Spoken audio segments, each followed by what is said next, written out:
Le meilleur de Franck Ferrand.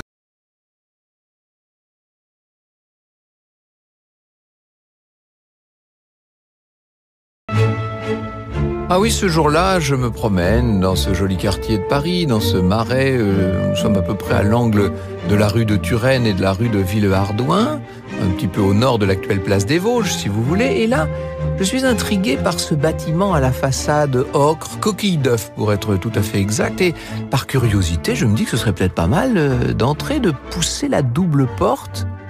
Et en poussant cette double porte, j'ai bien le sentiment qu'il se passe quelque chose. Me voici ailleurs, dans un corridor qui donne sur une cour. Il y a des gens un peu étranges. D'abord, je suis étonné par les parfums, par les bruits aussi qui me paraissent assez inhabituels. Et puis, il y a des gens dans de drôles de costumes et je me rends compte que j'ai moi-même un papier à la main. Et voilà ce qui est écrit sur ce papier. Ce soir, si nous joignions nos deux soupers ensemble, je possède un jambon, si tendre que je tremble, que les valets friands, quitte à le nier, n'osent pendant la nuit me le diminuer.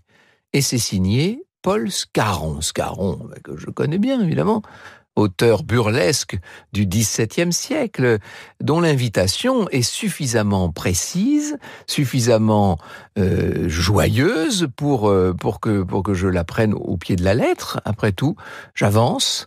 Je prends l'escalier, il y a toujours ces bruits, mais qui se font plus précis maintenant. Je vois que c'est une conversation qui est à l'œuvre. Et je monte jusqu'à la conversation, si je puis dire, jusqu'à ce deuxième étage où un valet dont le visage est peu amène entre nous, m'accueille. Et il soupire. « Ah, je vois. Encore une future gloire de l'Académie, me dit-il. Mais pourquoi pas ? Pourquoi dites-vous cela ? Répondis-je. Je suis un petit peu piqué quand même par l'ironie du valet, vous l'imaginez bien. Pardonnez-moi de me montrer si abrupte, monsieur, dit-il. C'est que des auteurs en devenir comme vous, on en voit ici à longueur de temps. Sous prétexte que monsieur Scarron ouvre trop facilement sa porte, vous vous croyez tous obligés d'en franchir le seuil. Ah ben là, vous vous dites qu'on est bien accueillis, quand même. Vous venez présenter des vers que vous pensez fort bons, puis, comme vous vous plaisez en brillante compagnie, eh bien vous vous attardez. Peu vous importe qu'on n'ait pas de quoi vous nourrir et que le vin offert ici risque de l'être aux dépens de mes gages.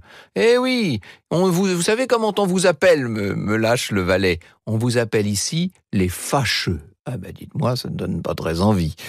Je comprends que l'homme en question puisse être exaspéré par la générosité d'un maître qui est peut-être un peu moins généreux avec ses valets qu'il ne l'est avec ses invités. Bref, l'homme s'interrompt et pointe du doigt la salle de réunion où Scarron reçoit. Salle de réunion, c'est le nom que lui-même donne au lieu où j'entre maintenant, dans une atmosphère très sombre. On n'est plus habitué dans notre 21e siècle à ces atmosphères extrêmement sombres où quelques petites chandelles seulement essaient de lutter contre l'obscurité. Il y a là des rideaux de moquette, des meubles qui me paraissent plus ou moins jaunes. La table est imposante et je vois assises tout autour une douzaine de personnes. Il y a aussi des gens qui sont debout et puis il y a des éclats de rire. Bref, c'est une joyeuse compagnie qui est là. Et on sert du vin généreusement, on sert de belles tranches d'un beau pâté et visiblement, tout à sa mauvaise humeur, le valet a oublié de m'annoncer. Ce qui fait que mon entrée, disons-le, passe totalement inaperçue. Franck Ferrand sur Radio Classique.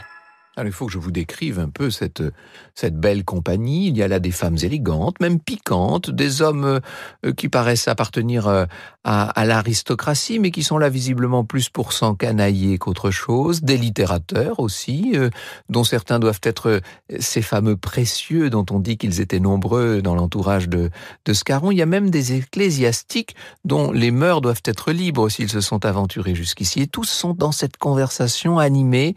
Scarron vient de lire un extrait d'une œuvre récente, c'est la deuxième partie de son roman comique. Alors, disons-le, pour tout vous dire, j'ai un petit peu de mal quand même à me concentrer, et ça fait beaucoup d'émotions pour un seul homme, se retrouver comme ça, dans cet hôtel particulier d'un marais tellement différent, être reçu, je suis moi-même, j'aurais dû vous le dire, je me retrouve moi-même dans une drôle de tenue, une tenue noire qui peut passer pour une tenue du XVIIe siècle, visiblement, bon. Mon regard se fixe quand même sur celui que j'ai tout de suite reconnu, qui est Paul Scarron. Il est là, sur une espèce de chaise étrange, évidemment, avec son corps martyrisé par la maladie. Vous savez qu'il est difforme, Scarron, il est très particulier. Et là, Il a remarqué tout de suite que je le regardais, peut-être que je m'attardais un peu trop sur ses difformités physiques, et il me lance: « Eh bien, monsieur, ne restez pas si loin avec cet air ahuri. Je suis de ceux qu'il faut observer de près, sinon vous y perdez beaucoup. » Ah, je me rends compte que l'humour est une de ses armes, évidemment. Tous les regards, du coup, se sont tournés sur moi. Je n'ose rien dire, même pas vraiment faire un pas. Et Scarron reprend de plus belle. « Soit, puisque vous êtes timide, laissez-moi vous faire le détail. Ma tête est un peu grosse pour ma taille. J'ai le visage assez plein pour avoir le corps très décharné. J'ai la vue assez bonne, quoique les yeux gros. J'ai ses yeux bleus, me dit-il. Effectivement, c'est ce que semble dessiner la lueur des chandelles. J'en ai un plus enfoncé que l'autre, du côté où je penche la tête. Mes dents sont de couleur de bois et seront bientôt de couleur d'ardoise. J'en ai perdu 1,5 du côté gauche et 2,5 du côté droit. Mes jambes et mes cuisses ont fait d'abord un angle obtus, et puis un angle égal, enfin un angle aigu. Mes cuisses et mon corps en font un autre, et ma tête se penchant sur mon estomac, je ne ressemble pas mal à un Z. Un Z. J'ai les bras raccourcis aussi bien que les jambes. Enfin, je suis un raccourci de la misère humaine. Et tout le monde éclate de rire, bien entendu. Moi, je suis un petit peu stupéfait, et ça amuse encore plus la compagnie. Alors, on va pas s'attarder sur moi, disons-le. L'une des femmes élégantes se met à parler de la dernière fête qui vient de se tenir à la cour, et elle met dans sa relation, dans son histoire, 1000 détails truculents, sur un ton léger, insinuant. Elle captive l'assistance, disons-le, et au moment où elle laisse enfin la parole à un autre, un des hommes qui est là debout un petit peu à l'écart s'approche de moi, je ne l'ai même pas vu venir, et il me dit, presque en chuchotant et d'une voix où je sens percer, où je sens poindre une admiration non feinte: « Madame de Sévigné est décidément trop rare ici, personne ne raconte comme elle. » Eh bien oui, c'est vrai, je peux en témoigner. L'homme en question se présente, je lui demande de se présenter. « Pierre Mignard », me dit-il. Mignard, le peintre, et ma réaction le fait sourire. Si vous aimez la peinture, vous venez trop tard chez ce cher Scarron. Il y a peu encore, vous auriez vu ici le ravissement de Saint-Paul par Nicolas Poussin, me dit-il, une œuvre admirable. Mais les Scarrons ont dû se résoudre à s'en séparer pour régler quelques dettes. Et il ajoute, si vous le voulez, mettons-nous là, près de la fenêtre, et causons un peu, vous vous rendez compte. Causer comme ça, familièrement, avec Mignard, c'est tout à fait inespéré.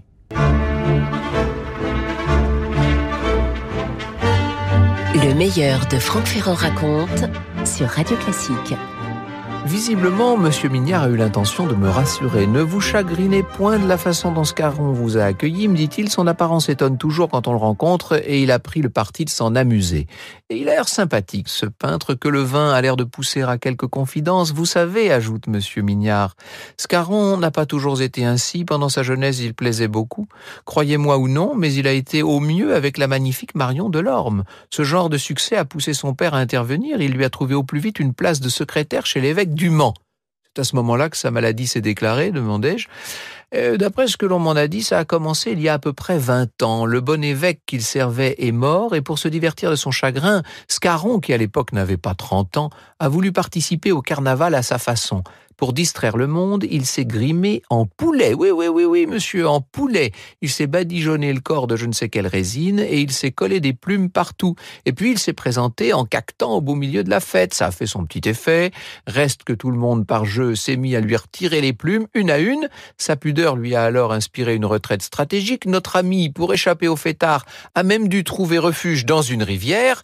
Malheureusement, cette histoire plaisante se passe en hiver, et c'est précisément ce qui soudain la rend fort déplaisante. Scarron a été saisi par la froidure de l'eau, et de là lui est venu le mal que vous voyez. Ça paraît extraordinaire ce que raconte Mignard, qui réalise peut-être qu'il s'est montré sous l'effet du vin, un peu trop indiscret, et qui change de sujet. Il entreprend de me présenter maintenant un certain nombre des personnes éminentes qui sont là, présentes ce soir autour de la table de Scarron, qui sont dans ce salon jaune. Voyez cet homme au visage grave, me dit-il, qui tourne un peu le dos à Madame de Sévigné. C'est monsieur le maréchal de Turenne. Alors là, je n'en crois pas mes oreilles. Si, me dit-il, le meilleur officier du royaume, le vainqueur de Condé, figurez-vous. Il s'exprime peu, mais n'aime rien mieux qu'être en bonne compagnie pour se divertir de ses gloires. Et en face de lui, là, l'homme négligé près de Scarron, qui parle sans arrêt de lui-même, c'est Ménage, un grand poète, un compagnon douteux et une âme qui a la folie de ne point craindre Dieu. Décidément, Monsieur Mignard aurait pu, à côté de ses tableaux, écrire quelques relations lui-même. Il parle à merveille.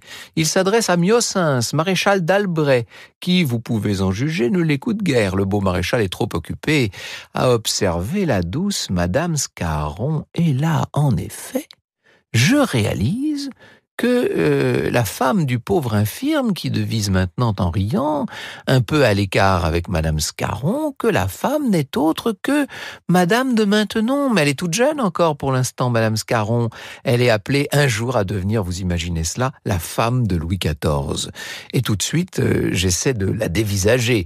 Madame Scarron a peut-être le teint un peu hâlé pour le goût de l'époque. Les femmes sont très blanches au XVIIe siècle, mais elle est d'une beauté absolument resplendissante. Elle a surtout des yeux très sombres, étonnants, des yeux magnifiques qui soulignent ce qu'on devine être une autorité naturelle. Évidemment, moi qui connais la suite de l'histoire, je suis peut-être un peu influencé en vous disant cela, mais il n'empêche qu'on sent chez elle beaucoup d'intelligence mêlée à une véritable délicatesse. Ah, j'aimerais être un petit peu plus près de Madame Scarron pour entendre ce qu'elle raconte à Madame de Sévigné. Mignard remarque que je suis un petit peu obnubilé par la maîtresse de maison. Ses yeux-là sont parmi les plus admirés de Paris, me dit-il. Les plus redoutés aussi. Madame Scarron a le jugement sûr, tient plus que tout à sa vertu, et c'est mieux que quiconque tenir les galants à distance respectable. Le maréchal d'Albret en sait quelque chose. Songez qu'elle a trouvé judicieux de se rapprocher de sa femme. Voilà un bon garde-fou quand on craint de s'attendrir. Madame Scarron ne se montre pas trop décourageante toutefois. Une bonne maîtresse de maison ne rebute point ce qu'elle attire de précieux. Ah, monsieur Mignard, vous êtes un véritable moraliste. Alors, je peux me poser la question, est-ce que le peintre a dit cela pour être plaisant, ou est-ce qu'il y a derrière un fond de vérité? Il me semble que c'est plutôt la deuxième solution. Et à ce moment-là, voici que quelqu'un entre dans le salon. Et alors, d'un seul coup, on fait silence. Et oui, c'est Ninon de l'Enclos, dans une robe splendide, la scandaleuse Ninon. Madame Scarron se lève pour aller à sa rencontre. Visiblement, ces deux-là ont beaucoup à se dire. Franck Ferrand, sur Radio Classique. Je les regarde, j'observe Ninon et Madame Scarron et cette Françoise qui deviendra Madame de Maintenon et je suis frappé par leurs différences. D'un côté, vous avez la beauté douce et digne de Madame Scarron et de l'autre, alors, toute la séduction altière, provocante d'une Ninon, tellement sûre d'elle. C'est difficile d'imaginer que ces deux femmes puissent être amies et pourtant elles le sont. Et Monsieur Mignard, qui est toujours là à côté de moi et qui semble lire dans mes pensées, confirme « Voilà une liaison qui étonne Paris », dit-il. Mais les esprits fins savent se rencontrer et parfois se séduire.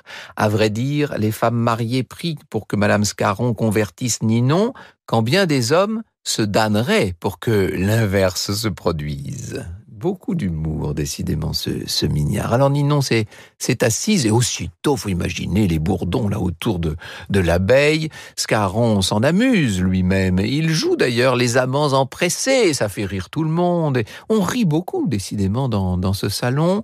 On moque les nombreux soupirants que Ninon rend malheureux. Les rimeurs s'en donnent à cœur joie. Leurs portraits, disons-le, pour le moins lestes, sont assez féroces. Et Ninon alimente tout cela avec des observations qui sont fines par ailleurs. Et tout près d'elle, il y a cet abbé qui multiplie les plaisanteries agrémentées de jurons au risque de s'attirer une moue réprobatrice de la maîtresse de maison et d'un certain nombre d'invités un peu plus réservés que les autres. Scarron n'en enchaîne pas moins avec des anecdotes légères sur le temps de la Fronde, à l'époque où il était un redouté auteur de mazarinades. Après quelques phrases à double entente, le voilà qui se tourne vers moi. J'allais dire « Ah, de nouveau !» Ne soyez pas surpris, monsieur, ma maison est celle de France où l'on dit le plus de coyonneries. Mais je soutiens que sans elle, toute conversation doit périr à la longue. Et puis il remarque son verre vide et il s'adresse à un domestique. Rapportez donc un peu de vin de Touraine. Il est le secours du poète souffrant et la récompense d'une compagnie inspirée, dit-il. Et il ajoute, sans Bacchus et Cérès, Vénus, grelotte et gèle, et Cupidon à jeun ne bat plus que d'une aile. Et tout le monde rit et rit. l'esprit, et cette conversation va se poursuivre, ces verres vont se vider de nouveau et encore, et moi je ne me lasse pas d'observer ces personnages si différents dont Mignard me parle encore.